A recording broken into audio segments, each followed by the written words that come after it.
Hello and welcome. I'm Louisa Jewell, and I'm so thrilled to have Heather Thomas here, who is the Benefits and Wellness Advisor at BCIT. Welcome, Heather. Thank you, Louisa. How are you today? I'm doing great. And I guess Excellent. first things first, congratulations for winning the Canadian Workplace Wellbeing Awards.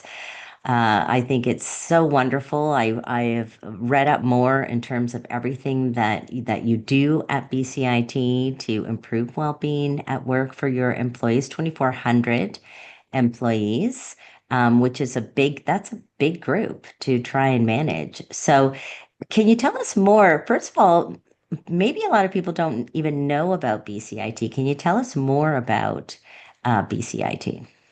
Absolutely. So we're a one of the leading polytechnic not universities, institutes in BC. And so what that means is we have programs from trades and we have like a health and science area. Have business schools. We have six different schools at BCIT. And so we actually, it's a really robust program that people take when they want to be career ready, basically. People come to be career ready once they leave our institute. And so that's a fantastic way to help the province, right? So we're really Yeah. helping to build the province of BC. Yeah. I've done a lot of work with the Ontario University of IT, and um, so when I think about it, what you're teaching at your organization, when you think about all of the programs, it's about the technology, it's about leading edge technology. What do you see as some of the leading trends that perhaps are shaping well-being in your organization? When you think about your strategy, what are you thinking about in terms of the future? Yeah, no, that's a great question. Thanks, Louisa. One of the things that we think about is that it's really a shift towards the proactive and personalized support that people really need to sort of focus on when they're trying to put together a wellness strategy. And so some of the key areas that we look at are burnout prevention. So that has become such an important topic at just around the world. So that's one of our big ones. Manager and supervisor training. So making sure that our managers are and supervisors have the training in order to support their employees. And then addressing isolation and loneliness. So that had obviously, as we know, started with the pandemic. It's continued with hybrid and remote work models. So we're wanting to make sure. So it's actually, although we're very, like our institute is technology based, these are really just key areas for helping people, right? So they're not so much about technology. I mean, we do use that in our wellness program, but it's really about connecting with people and making sure that they actually have all the supports and the resources available so that they can thrive in their working environment.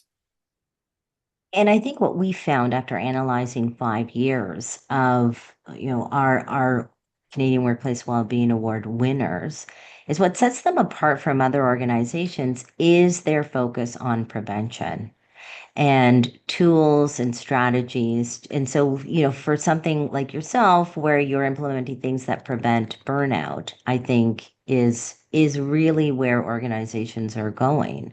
And having that prevention then helps save costs in the future as well, and helps Absolutely. reduce the number of problems that are associated with mental health issues in the future. So things like burnout. But also, I recently read some research with regards to social isolation. And I think a lot of people think that if people are isolated, it's okay if they're still connecting with other people. It's okay if they're, as long as again we're touching base, but oftentimes it is the isolation itself that can be a problem. So what do you do? Are you said you're going to more of a hybrid environment. What do you do with people who really don't want to come into the office? Absolutely. No. One of the things is just having our peer network. So we have a group of wellness champions, and that really helps to connect people. A lot of times people don't want to connect with human resources, or they don't want to connect with their manager, but they will connect with another peer. And so having those champions out there throughout our institution, and then also having the opportunity for people to engage virtually. So almost all of my sessions that we run for wellness is are all virtually based, so that people can join from wherever they are. We have a number of campuses across our across the Lower Mainland, I should say. So they're not we're not all in one place, and I know a lot of workplaces have that same issue of, that you have multiple offices. So we make sure that virtual engagement is also part of our program to just help reach out to people. And I think Yeah, that really helps a lot. That maintains that connection, that human connection with people. And we even say, if the session is an hour long and you can only come for 30 minutes, come for 30 minutes. At least you're getting some sort of help with your wellness, your mental well-being. That's what's yeah. important to us. Yeah. Now, these well-being champions, can you tell us more? How does that work? Yes, so they're essentially volunteers across the institute. So they come from we're not asking for specific roles to be a champion. We're just asking for people who are really passionate about wellness and health to join our team. So they just volunteer their time, and so what we do is we give them some support from human resources, and we provide some training, and we provide the obviously background for the programs and things like that. And then we just let them do it naturally. You know what I mean? However, it works for their area, their department, their school. Some are very technology based, so it's all done, via virtual stuff, and some are, put stuff up on a cork board, or you know what I mean, that there's more people in the office. So they're really great in being able to spread that the idea of wellness. And again, like I said, it's when you hear it from a peer rather than from a leader, it really people take it to heart, which is great. Yeah, because I think sometimes people are afraid, aren't they, to come forward to say they need information. But if it's just a buddy or somebody that you know from, the department that you're working in or in the location that you're at. And so a well-being champion is obviously not someone, because oftentimes people I think are afraid to put these things in place because they think, oh, we don't want people to become, psychologists or Exactly. psychotherapists, right? And that's not what a well-being champion No, is it? no, it's not. And that's one of the first things that we say. We're not there to, provide you Counseling know or yeah, advice or that kind of stuff. We're just there to be a support, to be an ear for somebody to listen, and we're also there to provide resources. So, yeah, you know what I mean? So if people do, particularly when people are experiencing issues, whether it be at work or at home, with their mental health or any part of their wellness, they often don't know where to reach out. And so that's where these champions will step in and say, you know what, there's a really great program here, or have you looked at this resource there? And I just think that that's such a great way to connect people, right? And that they're not counseling, they're just there to be an ear for someone to talk to. yeah, and they can follow up with them and say, "Hey, I know you were struggling Absolutely. with this, and did you take that course, or did you go reach out to get some, counseling through the EAP program or something like that?" Sometimes people don't even know about the EAP True. program, about, what the company is providing, and I mean, I'm sure you have intranets and things like that to show Yes. people, but we don't always explore those things. But when a good friend is there saying, "Hey, did you know that there was this support?" I think that kind of removes the stigma, doesn't it? 100%, Yeah, 100%. yeah. So, So what is one of the most impactful initiatives that you have implemented there at BCIT? I'm curious to know what you think had a really significant impact. yeah, well, we had probably the most impactful one that we implemented at BCIT was it was actually just around the pandemic. So in early 2020, we were actually just planning to introduce an online mindfulness program, and which would be able to support employee well-being and to give them some new skills. And by the time the agreement was finalized and we actually launched it in late March, and we all know what happened in March of 2020. So the world just changed so dramatically, and most of our employees were sent home to work remotely during the pandemic, as most institutions and other businesses. So the timing of the initiative was just perfect. Like, we couldn't have asked for a better opportunity. And so during that time where people were, there was so much uncertainty and heightened anxiety. And this was just a program that we could offer remotely. It's a digital tool that we could offer, and it just gave people an opportunity to practice these practical tools, cultivate mindfulness, cultivate resilience. And it was just such a popular program, and we never got rid of it. Like, we just think it's a fantastic program, and it's just grown since there. But we know that it had such a large impact with our employees. And what did people say, Heather? What exactly did they say was so significant about that? Well, I think it was that, it was an in a way another way to connect with other people, because the program provided like 20-minute sessions that you could do with other people. So it was online, so you still had that connection, so you weren't feeling so isolated. Yeah. You were learning things together. Or if you didn't want to do that and you just wanted to learn it on your own, there was recorded things that you could learn. So it gave people a lot of opportunity to choose how they wanted to learn about mindfulness. And a lot of people, I think, didn't really understand what mindfulness was, and sort of thought it was some, frou-frou thing out there. And then I think they really realized how much it helped them with the anxiety piece, right? It was such an unknown time for all of us. So there was so much anxiety that was built up. And I just got a lot of messages saying, thank you for promoting this program. Thank you for rolling it out. It meant a lot to us. And because there was recorded things, they could even their family members could join with them, and so that was wonderful.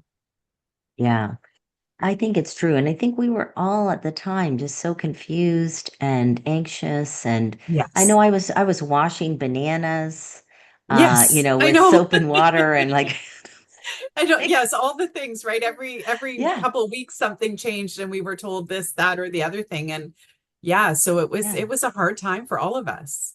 It was, and sometimes people just want to be able to get together. I implemented a program called the Wellbeing Water Cooler, and just twice a week we just got on for half an hour and learned some tools and talked, and we just talked about our experience. And I think sometimes that's all people need is just to connect with Yes, others, to know that okay, I'm not the only one going through whatever it is, even now. People are still anxious about what's going on with of the course. economy and with Yes. the world Yeah, wars. And, sometimes we just need a place where we can go and kind of feel that our mental health is being supported. 100%. I totally agree with you. Yeah. So when you think about programs like that, how does your well-being strategy, how does that actually improve organizational performance? Because I know a lot of the times when I speak to leaders, the well-being budget kind of is lower on the totem pole. It's like business first and then and yet we know from a lot of the research that when people are experiencing high levels of well-being and psychological safety at work, that in fact they perform better. So what have you Yes. found to be the connection between the two? Absolutely. Well, I mean, I think, with when people are able to take care of their wellness, or that they have the tools to take care of it when they need it, it directly impacts employee engagement, their resilience, which is, I mean, again, the pandemic, we can't even describe how important resilience is these days, and it continues, as you just mentioned, and even their productivity, so that it helps our organizational outcomes, but it also helps the employees' outcomes, right? So things like prioritizing holistic well-being, so not just looking at one area, but looking at all the areas. We have 6 dimensions of wellness at BCIT, so as you can see from my logo Yeah, there, so mental, yeah. physical, financial, social, and emotional. And so, yeah, we want to create this environment where people feel supported and valued, and that really helps. It just really helps us thrive as an organization, because our employees are doing well, and we're fostering that peer-to-peer support with people through our wellness champions. We're also providing mental health education and burnout prevention, those types of things. So it's just a strategic driver of success, wellness. I mean, that you can't, I don't know how else to say it. It's just, Yeah. it helps the employees, and it helps the organization. It's so important. Well, and it's common sense, isn't it? If I'm not stressing about my financial situation because I've had help, with a Yes. financial advisor who helped me figure it out. And that's one of the number one stressors that people have today. When you take a look at the research, people are really stressed about the economy and their financial situation. And you've got other things here on your screen with the emotional and the physical, and oftentimes a lot of programs focus on physical. That's just one aspect. That's just one Absolutely. aspect of yours. One of the other things that you're doing is you have also implemented the WELL certification for the health sciences building. So can you tell Yes. us more? What is I know what the WELL certification is, but for our listeners, if you can tell us more about what is the WELL certification and how are you using it to improve well-being at BCIT? Yeah, so we implemented our new health sciences building, and we wanted it to be more than just a building. We wanted it to be a place where people can thrive. And so we looked at the WELL certification, which is really about it's sort of almost like our dimensions, in the fact that it's not just a building where you can learn, or where you have the tools that you need, but it also helps your well-being. So it's taking a look at the foods that you provide in the building. So do we have healthy foods? Do we have places where people can connect with people, so that that social connection?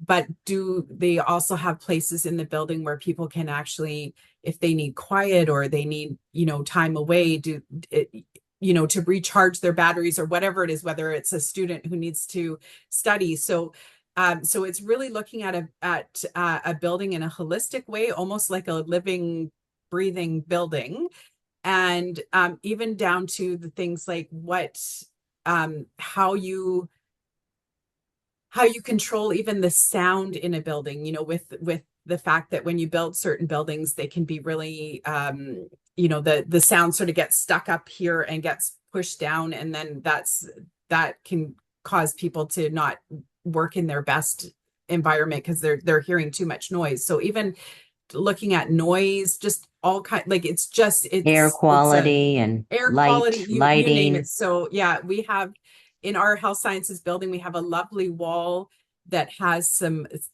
like like water sounds that you can Hmm. stand by, and there's you can hear birds chirping and stuff.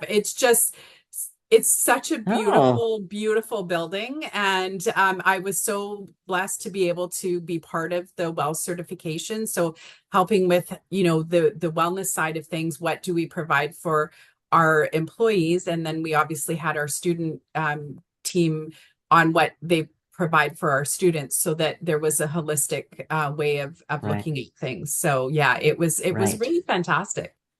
I love that. I love that you can hear birds chirping. I Yeah, mean, it's great to be able to work while the birds are chirping. And right? yes, yes, I love to have happy sounds on in the background, or even just to have um, the vision of plants. We know that even just Yes. having plants in the office, Yes.